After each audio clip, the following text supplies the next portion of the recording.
ಯೋಜನೆ ಘೋಷಣೆ ಮತ್ತು ಆರಂಭಿಕ ಸರ್ಕಾರಿ ಆದೇಶಗಳು ಅಂದರೆ ಯಾವತ್ತು ಡೇಟ್ಗಳು ಮತ್ತು ಆರ್ಡರ್ಸ್ಗಳು ಎಲ್ಲಿಂದ ಶುರು ಆಯಿತು, ಎಲ್ಲಿಂದ ಜಾರಿ ಆಯಿತು ಈ ಒಂದು ಯೋಜನೆ ಅಂತಕ್ಕಂಥದ್ದು ಡೇಟ್ ಸಮೇತವಾಗಿ ತಿಳಿಸ್ತೇನೆ. 2023 20/05 ಅನುಮೋದನೆ ಆದೇಶ ಆಯಿತು. ಅಲ್ಲಿಂದ ಮತ್ತೆ 2023 ಅಂದರೆ ಮುಂದಿನ ತಿಂಗಳು 6/6 ಅಧಿಕೃತವಾಗಿ ಜಾರಿ ಆದೇಶ ಆಯಿತು.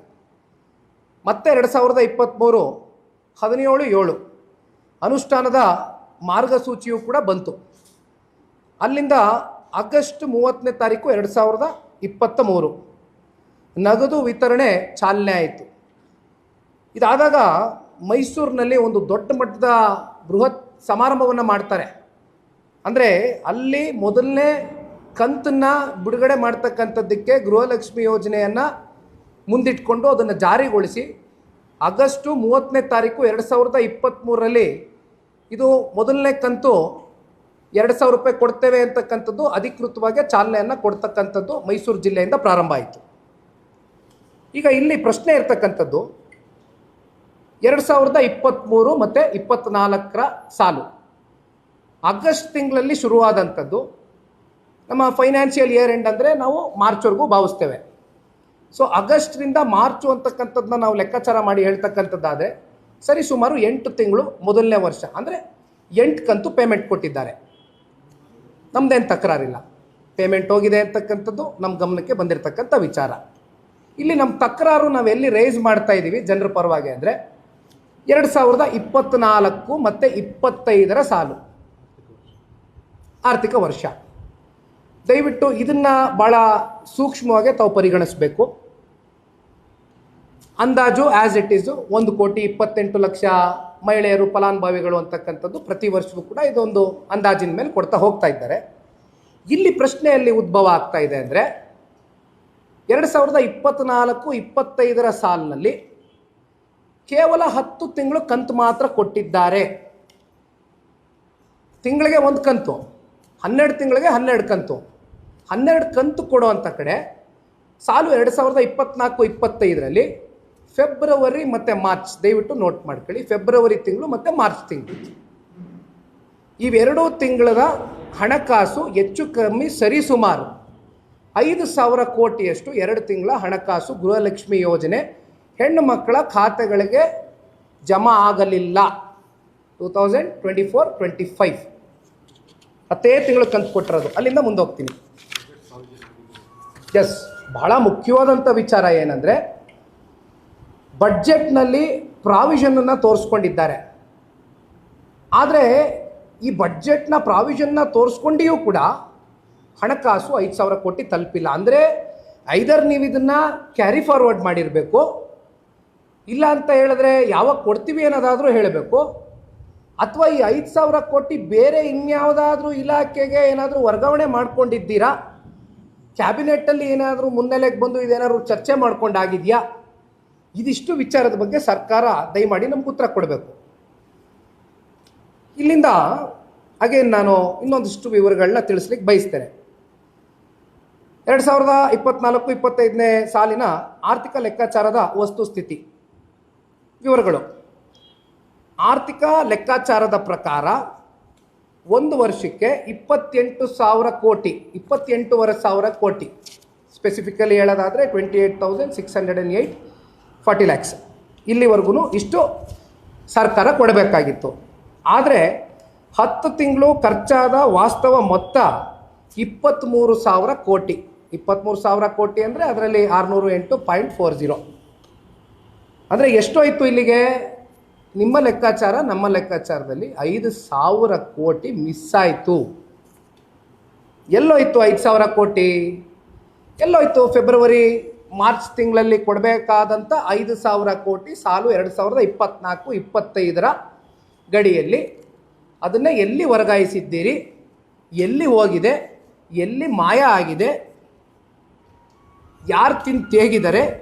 ದಯವಿಟ್ಟು ಸರ್ಕಾರ ಇದಕ್ಕೆ ಉತ್ತರ ಕೊಡಬೇಕು ಅನ್ನೋ ಒಂದು ನಿಟ್ಟಿನಲ್ಲಿ ಪಕ್ಷದ ವತಿಯಿಂದ ಹಾಸನ ವಿಧಾನಸಭಾ ಕ್ಷೇತ್ರದ ಶಾಸಕರು ಮಾನ್ಯ ಸ್ವರೂಪ್ ಪ್ರಕಾಶ್ರವರ ಕಡೆಯಿಂದ ಚುಕ್ಕಿ ಗುರುತಲ್ಲಿದ್ದ ಪ್ರಶ್ನೆ ಸಂಖ್ಯೆ ನಂಬರು ಹೇಳ್ತೇನೆ, 2053. ನಮ್ಮ ಸ್ವರೂಪ್ ಪ್ರಕಾಶ್ರವರು ಹಾಸನ ಜಿಲ್ಲೆಯ ಶಾಸಕರು ಪ್ರಶ್ನೆ ಕೇಳಿದ್ದಾರೆ. 20/8/2025 20/8/2025 ಪ್ರಶ್ನೆ ಕೇಳಿದ್ದಾರೆ. ಅವರ ಪ್ರಶ್ನೆಗೆ ದಯವಿಟ್ಟು ಇದು ನಮ್ಮ ಸ್ವರೂಪ್ ಪ್ರಕಾಶ್ ಅವರು ಕೇಳಿರ್ತಕ್ಕಂಥ ಪ್ರಶ್ನೆ 2053 ನಂಬರ್, ಪ್ರಶ್ನಾವಳಿ ನಂಬರ್.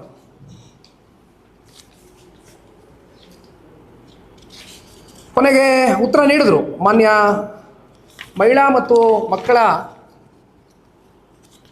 ಕಲ್ಯಾಣ ಇಲಾಖೆಯ ನಮ್ಮ ಏನು ಮಂತ್ರಿಗಳಿದ್ದಾರೆ ಹೆಣ್ಮಗಳು, ಅದಕ್ಕೆ ಇರಲಿ ಅವ್ರ ಹೆಸರು ಬೇಡ, ಜನಕ್ಕೆ ಗೊತ್ತಿದೆ. ಉತ್ತರ ನೀಡಿದ್ರು.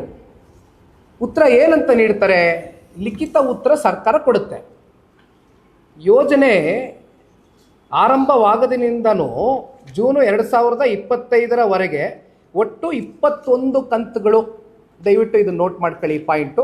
ಅವ್ರ ಕಡೆಯಿಂದ ಲಿಖಿತ ಉತ್ತರ ಬಂದಿರೋದು, ಮಂತ್ರಿಗಳ ಕಡೆಯಿಂದ, ಸರ್ಕಾರದ ಕಡೆಯಿಂದ 21 ಕಂತುಗಳು ಜೂನ್ 25 ಹಣ ಬಿಡುಗಡೆ ಮಾಡಲಾಗಿದೆ ಎಂದು ಸರ್ಕಾರ ಜಿಲ್ಲಾವಾರು ಅಂಕಿ ಅಂಶಗಳು ಅನುಬಂಧ 1 ಮತ್ತು 2 ಸಮೇತ ಲಿಖಿತ ಉತ್ತರ ನೀಡಿತು.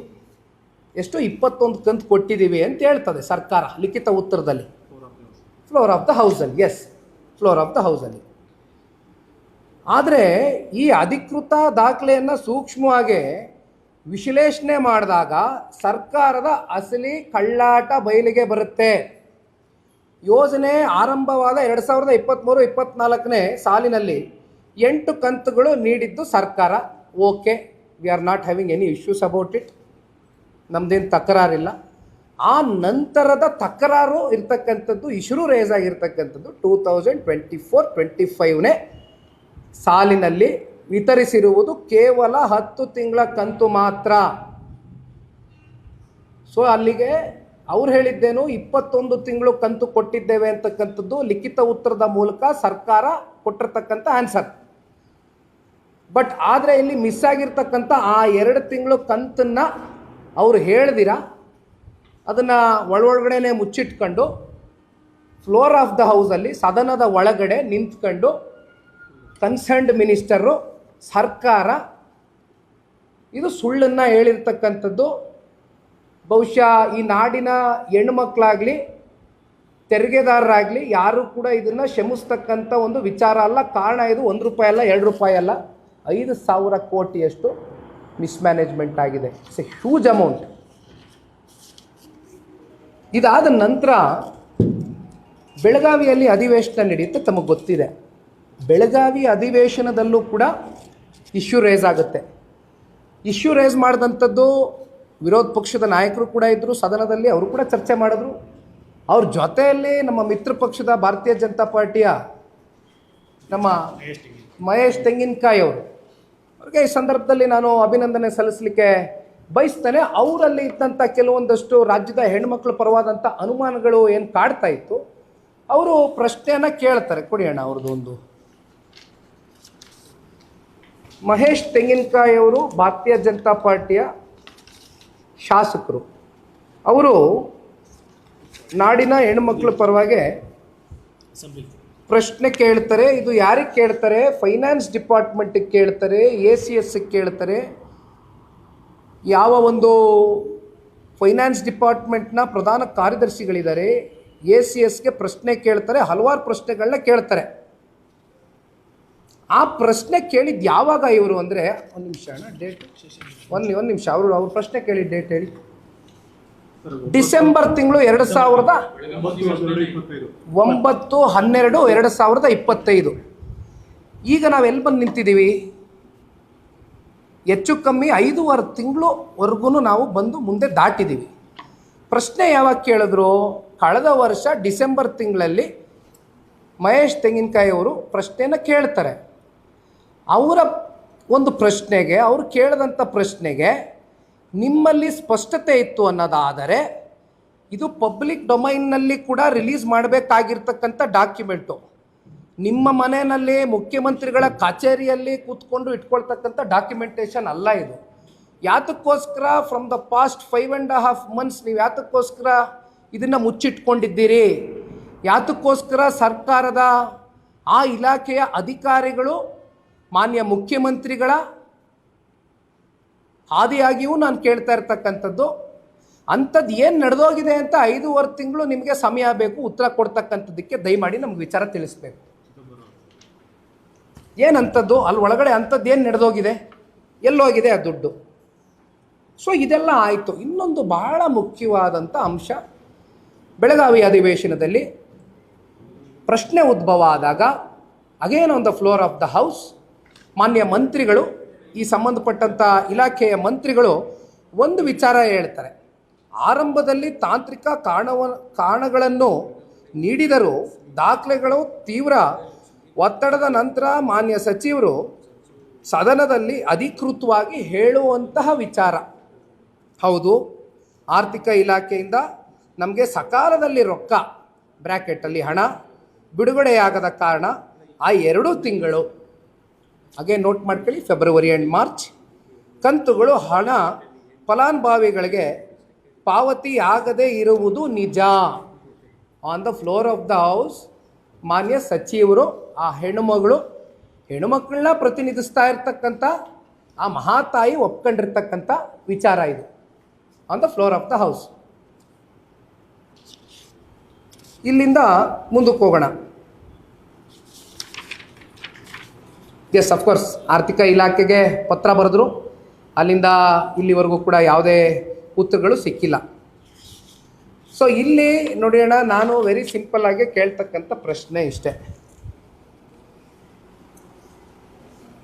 ಮಾನ್ಯ ಮುಖ್ಯಮಂತ್ರಿಗಳು ಈ 5,000 ಕೋಟಿ ಎಲ್ಲಿಗೆ ಹೋಗಿದೆ ಅಂತಕ್ಕಂಥದ್ದು ದಯಮಾಡಿ ಉತ್ತರವನ್ನು ಕೊಡಬೇಕು, ಲೆಕ್ಕವನ್ನು ಕೊಡಬೇಕು. ಮಾನ್ಯ ಸಿದ್ದರಾಮಣ್ಣ ಅವರೇ, ದಯವಿಟ್ಟು ನಾಡಿನ 1,28,00,000 ಜನ ಫಲಾನುಭವಿಗಳು ಮಹಿಳೆಯರು ಅಂತ ನೀವು ಗುರುತಿಸಿರ್ತಕ್ಕಂಥ ತಾಯಂದ್ರಗಳ ಪರವಾಗಿ ನಿಮಗೆ ಪ್ರಶ್ನೆಯನ್ನು ಹಾಕಲಿಕ್ಕೆ ಬಯಸ್ತೇನೆ. ತೆರಿಗೆದಾರರ ಪರವಾಗಿ ನಿಮಗೆ ಪ್ರಶ್ನೆಯನ್ನು ಕೇಳಲಿಕ್ಕೆ ಬಯಸ್ತೇನೆ. ದಯವಿಟ್ಟು ನಮ್ಮ ತೆರಿಗೆಯ ದುಡ್ಡು ಎಲ್ಲಿಗೆ ಹೋಯಿತು, ಯಾತಕ್ಕೋಸ್ಕರ ಕಳೆದ 1 ವರ್ಷ ಆದರೂ ಕೂಡ ಇಲ್ಲಿವರೆಗೂ ನೀವು ಉತ್ತರ ಕೊಡ್ತಕ್ಕಂಥದ್ದಕ್ಕೆ ನೀವಾಗಲಿ ನಿಮ್ಮ ಫೈನಾನ್ಸ್ ಡಿಪಾರ್ಟ್ಮೆಂಟ್ನ ಅಧಿಕಾರಿಗಳಾಗಲಿ ಇಲ್ಲಿಯವರೆಗೂ ಕೂಡ ಯಾಕೆ ಒಂದು ಸ್ಪಷ್ಟತೆಯನ್ನು ವ್ಯಕ್ತಪಡಿಸ್ತಾ ಇಲ್ಲ ಸಾರ್ವಜನಿಕವಾಗಿ? ಇದರ ಒಳಗಡೆ ಇರ್ತಕ್ಕಂಥ ವಿಚಾರಗಳಾದರೂ ಏನು? ಬಡ್ಜೆಟ್ನಲ್ಲಿ ನೀವು ಘೋಷಣೆ ಮಾಡಿಕೊಂಡಂಥ ಹಣವನ್ನು ನೀವು ಎಲ್ಲಿಗೆ ಹೋಯಿತು, ಅದನ್ನು ಕ್ಯಾರಿ ಫಾರ್ವರ್ಡ್ ಮಾಡ್ಕೊಂಡಿದ್ದೀರಾ, ಎಲ್ಲಿ ಮಾಯ ಆಯಿತು, ಅಥವಾ ಕೊಡೋದೇ ಇಲ್ವಾ, ಕೊಡ್ತೀರಾ, ಮುಂದಿನ ತಿಂಗಳು ಕೊಡ್ತೀರಾ, ಇಲ್ಲಿವರೆಗೂ ಯಾಕೆ ಕೊಟ್ಟಿಲ್ಲ? ಇವೆಲ್ಲ ವಿಚಾರದ ಬಗ್ಗೆ ದಯಮಾಡಿ ಸಿದ್ದರಾಮಣ್ಣ ಅವರು ನಮಗೆ ಲೆಕ್ಕ ಕೊಡಬೇಕು. ದಯಮಾಡಿ ಲೆಕ್ಕ ಕೊಡಿ ಸಿದ್ದರಾಮಣ್ಣ ಅವರೇ.